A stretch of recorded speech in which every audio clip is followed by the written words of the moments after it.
ഇന്നലെ വരെ ration മേടിച്ചോണ്ടിരുന്ന madam, ഇന്ന് മുതൽ അത് കിട്ടുന്നില്ല. അതെയോ? എന്താ നിങ്ങളുടെ പേര്? എന്റെ പേര് റോഷൻ.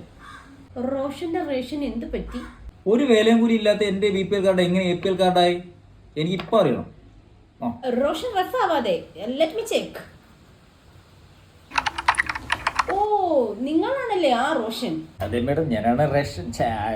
റോഷൻ റോഷൻ താൻ 2 കിലോ വെളിച്ചെണ്ണ വാങ്ങിച്ചതായും തന്റെ വീട്ടിൽ 3 തെങ്ങുള്ളതായും ഞങ്ങളുടെ അന്വേഷണത്തിൽ തെളിഞ്ഞിട്ടുണ്ട്. പോ മേഡം, അത് അപ്പനപ്പൂപ്പന്മാരായിട്ട് വെച്ച് പിടിപ്പിച്ച തെങ്ങുകളാ. ഞാനങ്ങ് ഒന്നും ചെയ്തിട്ടേ ഇല്ല. അത് മാത്രമല്ല, തന്റെ വീട്ടിൽ നിന്നും വറുത്ത മീന്റെയും ചിക്കന്റെയും മണമടിക്കുന്നതായി അയലത്തെ വീട്ടുകാരും പറഞ്ഞിട്ടുണ്ട്. കേരളത്തെ വീടുകളിൽ നിന്നും ഇതിന്റെയൊക്കെ മണം അന്യം നിന്ന് പോയിട്ട് മാസങ്ങളായിരിക്കുന്നു. സോ ഇന്നു മുതൽ താൻ APL അർഹനായിരിക്കുന്നു. കൺഗ്രാറ്റുലേഷൻസ്.